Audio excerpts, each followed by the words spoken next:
जी दोसांझ के कॉन्सर्ट्स अभी जो हुए हैं उसके लिए बहुत सारे इंडस्ट्री के लोग have showed up. That is because it's an experience. सिर्फ खड़े होके गाने से अब काम नहीं चलेगा अगर आप ऑडियंसेस को अपने लिए टिकट खरीद के बुलाना चाहते हो तो. सोनू निगम सबको पता है बहुत बड़े सिंगर रहे हैं और है भी. है. और अभी रिसेंटली उनका एक कॉन्सर्ट हुआ था जहाँ पर एक सीएम पॉलिटिशियन आए थे और वो बीच कॉन्सर्ट में से चले गए थे जहाँ उनको इंसल्ट लगा वो चीज़. आपको लगता है ऐसे बीच में से जब चले जाते हैं तो पब्लिक भी चली जाती है और फिर वो एक सिंगर के लिए भी बहुत ज़्यादा डिसरिस्पेक्टफुल होता है. वो क्या कहना चाहोगे आप इस चीज़ पर? 100%. कोई भी आपके सामने से उठ के जाए तो आपका तो दिल टूटेगा because you feel like maybe they didn't like it what happened. Correct. ऐसे थॉट्स आएंगे ना आपको तो demotivated. Of course and it's kind of disrespectful. I agree. कोई भी उठ के जाए. आकृति अपनी वॉइस किसी एक्ट्रेस को देना पसंद करेगी playback as a playback singer, so वो कौन हो सकती है? Rekha ji. I want to sing for Rekha ji. पिया बावरी पिया बावरी पिया बावरी पिया बावरी पी कहाँ पिया पिया बोले रे पिया बावरी. हाय आकृति, वेलकम टू वीरल बयानी. सो सबसे पहले तो आपके सॉन्ग के बारे में जानना चाहेंगे और आपने रिक्रिएट किया है. What was the one thought? और फिर मैंने अभी जिस तरह आपसे कहा ओल्ड इज गोल्ड, लोगों का ये मानना है रिक्रिएट पे बहुत ज़्यादा वो नहीं अटैच कर पाते या ट्रैक कर पाते हैं. What you have to say about this?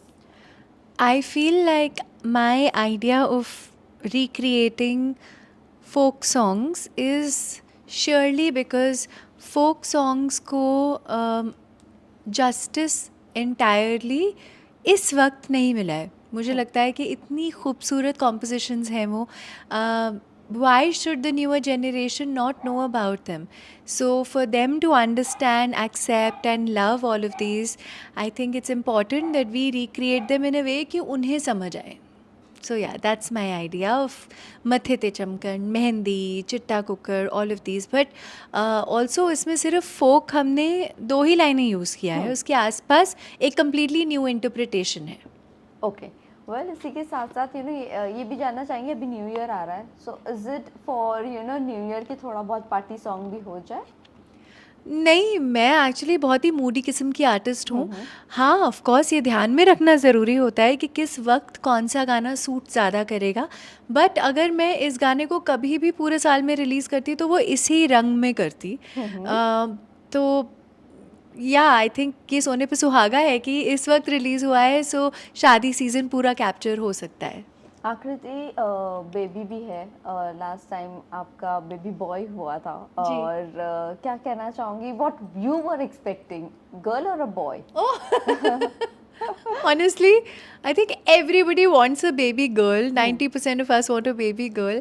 In fact, मेरा नाम जो हमने सोच के रखा था वो भी एक लड़की का ही 100% लॉक करके रखा था. एंड देन उसी सुबह जब डॉक्टर ने कहा कि आज टुडे इज़ अ डे, तो हमने उस लड़की के नाम में से मेरे बेटे का नाम मेहरान उसी में से डिराइव करा है हमने. एंड वो सुनने में अच्छा लग रहा था. फिर हमने फटाफट गूगल किया इसका कुछ मतलब होता है कि सिर्फ सुनाई अच्छा दे रहा है.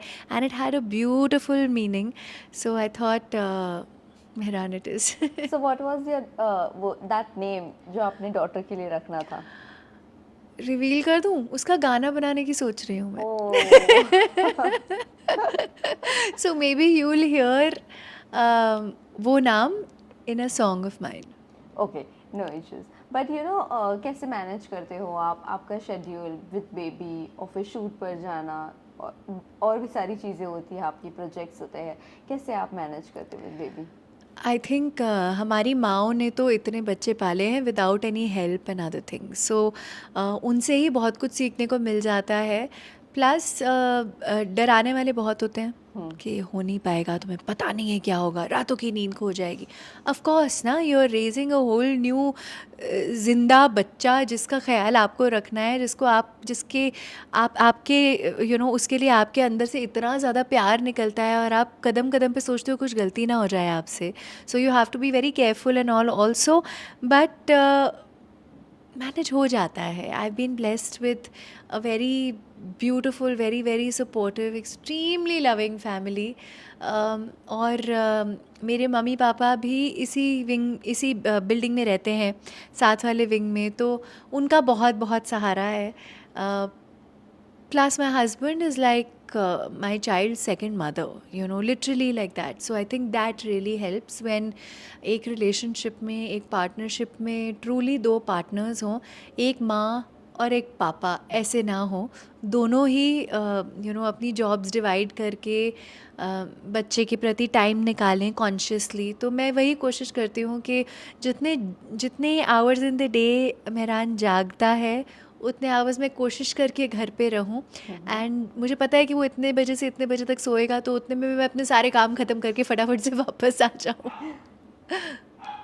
वेल हमने जब भी देखा है किसी भी सेलिब्रिटी को या एक्ट्रेस को बेबी होता है, सो उनका एक पोस्ट तो कंपलसरी है, दैट इज स्लीपलेस नाइट. हाँ. आपने क्या वो फेस किया है? नहीं नहीं भाई, हमने स्लीपलेस नाइट्स तो ट्रैवलिंग में, शोज़ वगैरह के लिए सालों फेस कर. Is this bothering you? No. Sure. Sure. Okay. मैंने स्लीपलेस नाइट्स तो मतलब बेइंतहा पहले भी फेस करे हैं. तो अगर मैं काम से परेशान होकर स्लीपलेस नाइट्स की कंप्लेन नहीं करती हूँ, तो इस बच्चे को तो मैंने जन्म दिया है, तो I have no right to complain. And why not यार, उसको थोड़ी पता है. इवेंचुअली अगर मैं उसका ख्याल नहीं रखूँगी तो कौन रखेगा. Right. एंड होता भी है, तबीयत भी ख़राब होती है, बहुत कुछ होता है, पर फिर उसका चेहरा देख के you just forget everything. You just feel like everything is okay. Motherhood की जर्नी की बात करूं और पहले की जर्नी की बात करूं, क्या कुछ डिफरेंस देखते हो? बेबी तो आ ही गया है, बहुत वास्ट डिफरेंस है, बट फिर भी आई थिंक एक अलग ही रिस्पॉन्सिबिलिटी आ जाती है, और एक अलग लेवल की एनर्जी आ जाती है. मुझे लगता है कि जहाँ लोग बोलते हैं कि आप बहुत थकने वाले हो, ऐसा होने वाला है, वैसा होने वाला है, वहीं पे I think God naturally just blesses you with so much more energy. एक नई ऊर्जा आप फील करोगे ही करोगे, वेयर सब काम अपने आप जगह पे बैठने भी लग जाएंगे, सब हो जाएगा. मुश्किल है ऑफ कोर्स, पर बट मुमकिन भी है. So we have to look at the positive of things. And like I always say, कई बार ऐसा होता है स्पेशली न्यू मदर्स के साथ, क्योंकि फादर्स जितना मर्ज़ी कंट्रीब्यूट करना चाहते हैं, उतना वो चाह के भी नहीं कर पाएंगे जितना एक माँ को करना पड़ता है, क्योंकि वो माँ ही कर सकती है. So apart from having a supportive family, staff, all of that, आप अपने आप को सेकेंडरी मत करिए इसके अंदर. Don't get consumed in it so much that you forget कि आपका what makes you you and what makes you happy. So B it 5 minutes या 2 घंटे, जितना भी टाइम निकाल सकते हो खुद के लिए प्लीज़ ज़रूर निकालो. मैंने बहुत कोशिश करी and it's really help me. Well इसी के साथ साथ ये भी जानना चाहेंगे, what is your next project, और कौन सा नया गाना आने वाला है?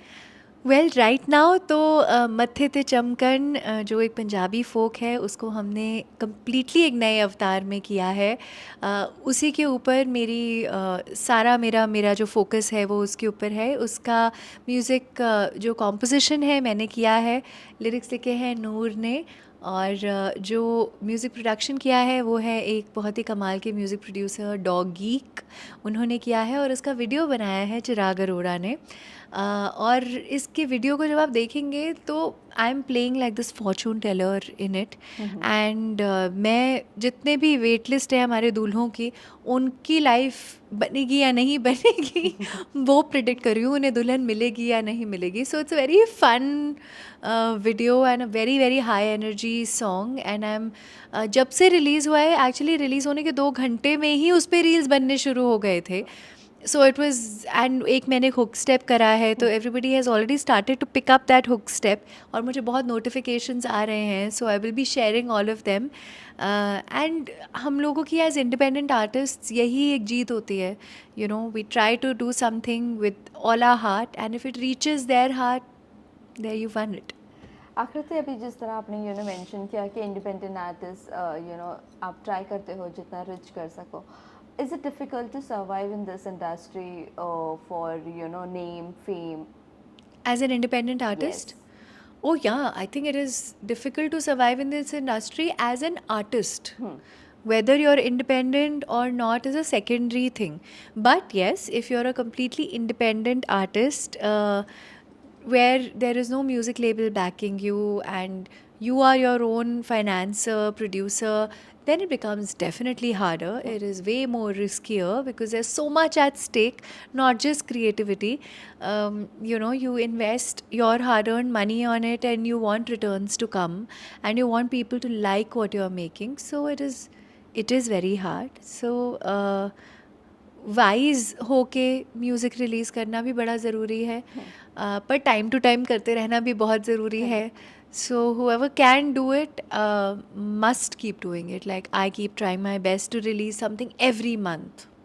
वेल आकृति, हमने देखा है हॉलीवुड में जिस तरह पहचान मिलती है सिंगर्स को, उस तरह बॉलीवुड में पहचान नहीं मिलती है सिंगर्स को, बी इंडिपेंडेंट और किसी भी ऑर्गेनाइजेशन के साथ जुड़े हुए हो. आपको क्या लगता है, what is your take on this? I think जो सेटअप है हॉलीवुड का और यहाँ का बहुत ही अलग है. वहाँ पे कभी भी ऐसा कोई सिस्टम नहीं था कि सिर्फ मूवीज़ बनाई जाएंगी और उसके लिए प्लेबैक सिंगर्स होंगे जो जो गाएंगे उन गानों को. उसके कई सालों बाद आई थिंक ये पॉप कल्चर शुरू हुआ था, जब ऑडियंसेस को पता चला था कि अच्छा ये लोग गा रहे हैं क्या, यू नो, एंड ये तो बड़े कूल दिखते भी हैं और ये लोग तो अच्छे म्यूज़िक वीडियोस भी बना रहे हैं. तो वो एक नया ट्रेंड तब शुरू हुआ था. And as oppose to this, if you see outside, कभी भी ऐसा नहीं था. वहाँ पे सिर्फ बैकग्राउंड म्यूज़िक हुआ करता था. तो बाकी एल्बम्स हुआ करते थे आर्टिस्ट के, तो आर्टिस्ट जो गा रहा है वो ही दिखेगा, you know. So it was a completely, it's, you can't compare apples and grapes. तो ये तो कम्प्लीटली डिफरेंट कंपैरिजन है. वो वाला वक्त जो वहाँ पे जैसे आर्टिस्ट जो गा रहे हैं वही दिखते हैं, वो यहाँ पे भी अब शुरू हो चुका है.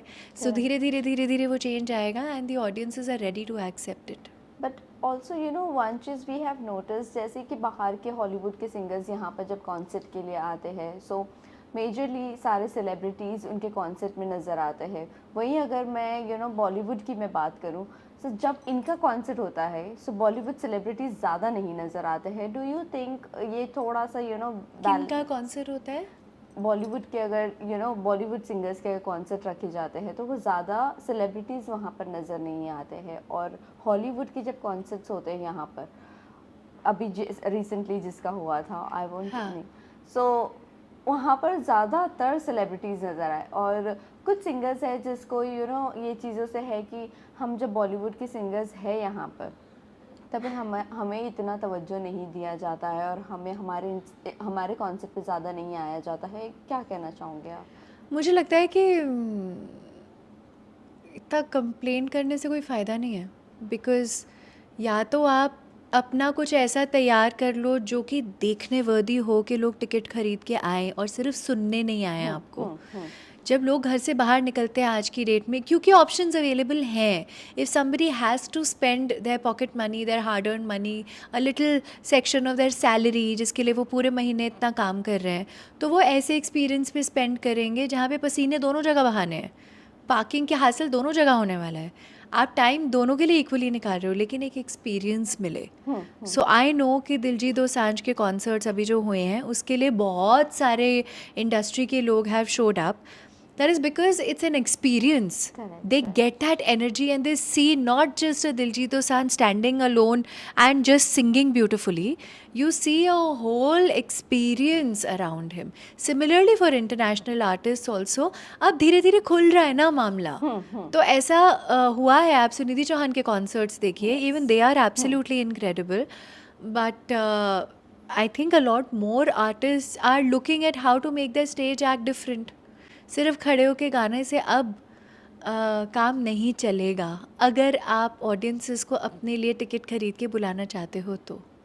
वेल रिसेंट एक न्यूज़ हम अभी पढ़ रहे थे, एक पिछले दिन की न्यूज़ है. सोनू निगम सबको पता है बहुत बड़े सिंगर रहे हैं और है भी है. और अभी रिसेंटली उनका एक कॉन्सर्ट हुआ था जहाँ पर एक सीएम पॉलिटिशियन आए थे और वो बीच कॉन्सर्ट में से चले गए थे, जहाँ उनको इंसल्ट लगा वो चीज़. आपको लगता है ऐसे बीच में से जब चले जाते हैं तो पब्लिक भी चली जाती है और फिर वो एक सिंगर के लिए भी बहुत ज़्यादा डिसरिस्पेक्टफुल होता है, वो क्या कहना चाहोगे आप इस चीज़ पर? 100%. कोई भी आपके सामने से उठ के जाए तो आपका तो दिल टूटेगा because you feel like maybe they didn't like it what happened. Correct. ऐसे थॉट्स आएंगे ना आपको तो demotivated. Of course and it's kind of disrespectful. I agree. कोई भी उठ के जाए. So I did see that clip of Sonu ji and I remember experiencing it many times. उन्होंने कहा, किसी ने तो कहना था. Correct. So I am not sure अगर मैं कहती तो मैं कैसे कहती इस बात को. पर बुरा तो लगता है कोई भी आए और आपके कॉन्सर्ट्स में से आधे में से उठ के चले जाए and then mostly you tell yourself कि हाँ शायद कुछ काम होगा उनको, maybe because they're important people and कुछ इम्पॉर्टेंट आया होगा, so you have to give that little benefit of doubt. पर लास्टली जाते जाते ये जानना चाहेंगे, इफ आकृति अपनी वॉइस किसी एक्ट्रेस को देना पसंद करेगी playback as a playback singer, so वो कौन हो सकती है? Rekha ji. I want to sing for Rekha ji. Okay. और अगर कोई गाना रिक्रिएट करना हो रेखा जी के लिए ही, सो वो कौन सा हो सकता है? ओह माय गॉड, बहुत सारे हैं. I would love to do Piya Bawari from खूबसूरत. बहुत ही ब्यूटीफुल गाना लगता है. 2 लाइन गुनगुना दीजिए. या फिर इवन दिल चीज़ क्या है या उमराव जान के कोई भी गाने. बहुत ही बड़ी जुर्रत होगी वो, पर since you asked me. Please. पिया बावरी पिया बावरी पिया बावरी पिया बावरी पी कहाँ पिया पिया बोले रे पिया बावरी. That's amazing. Thank you so much. Thank you very आप much. Lastly fans and viewers को क्या कहना चाहोगे? और स्पेशली सोशल मीडिया का ज़माना है, एक बेनिफिट भी मिल जाता है जी. इंडिपेंडेंट आर्टिस्ट को. क्या कहना चाहोगे अपने फैंस एंड व्यूवर्स को? वेल टू एवरीबडी जो मेरा और मेरे जैसे बाकी सब आर्टिस्ट का इंडिपेंडेंट म्यूज़िक सुनते हैं, आप सबसे यही कहना चाहूँगी, just know when you hearing our songs कि हमने बहुत बहुत ज़्यादा प्यार से इन गानों को बनाया है. मैंने अभी एक गाना रिलीज़ किया है, मत्थे ते चमकन.